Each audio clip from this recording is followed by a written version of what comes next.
Yes, so alright, what's up mga ka-jegs at magandang araw sa inyong lahat. Meron tayo dito ng PCX na nailusong sa baha ang kanyang motor habang umaandar para makatawid ng baha. Kung mapapansin ninyo ay ubos yung kanyang clutch lining. Yung mismong aluminum or yung alloy ng lining ay naubos. Bakit nga ba naubos to? Kasi kapag tayo ay nasa baha or lulusong sa baha, ang ginagawa natin, naka-high rev tayo. Bakit tayo naka-high rev? Para hindi pasukin ng tubig yung ating tambucho, which is maling-maling dapat na ginagawa. Ang dapat natin gawin kapag tayo ay nalusong sa baha, itulak ang ating motor. Kasi kapag tayo ay nakalighten, kung makikita nyo, nakalighten clutch bell, nakalighten lining to, so pagka ganyan nakalighten, ay prone sa overheat ang ating motor. Marami nang ma-encounter na ito. Hindi naman overheat ng motor, no?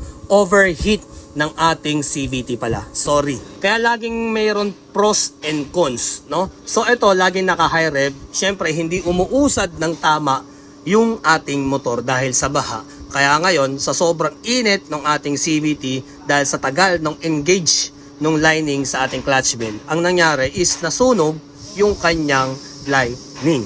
So ngayon, wala tayong magagawa dyan, hindi naman tayo magikero kung hindi palitan ng clutch assembly. Kaya ito ang aking tips kapag kayo ay nalusong sa baha or alam ninyong malalim at ang baha at gusto ninyong tumawid para lang makauwi, huwag nyo na pong paandarin ang inyong motor. Bagkos ito ay itulak na lang ninyo. So pati yung kanyang drive pace medyo ang hirap baklasin dahil nga pumakat, no? So kapag tubig, init, ganyan talaga magdidikit or papakat yung alloy sa bakal. Wala talaga. With will. Ubos pati pantubos dito sa ating clutch assembly at yung kanyang clutch bell. So ayan, naiikot ko na yung gulong dahil nga wala na yung problema.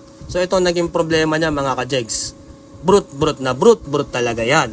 Kaya mga ka-jegs, tandaan ninyo, walang matibay na pyesa sa baha. At tandaan po ninyo, iba ang puwersa ng tubig. Kaya sa mga nakalighten CVT parts ay huwag nyo nang subukan na ilusong sa baha ang inyong mga motor kung ayaw ninyong mangyari sa motor ninyo ang nangyari dito.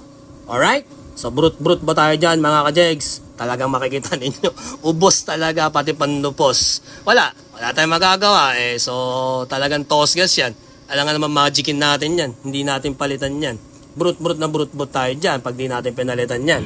Yan ang isa sa cons ng ating mga light 10 CVT parts. Hindi lang pag nalusong sa baha. Yung mga nagmo-motorcade, yan, isa rin yan, no? Na prone sa overheat ang CVT parts, especially sa clutch lining kapag tayo ay naka-rev lang. Yung mga nagmo-motorcade na sobrang bagal umandar, isa rin po yan.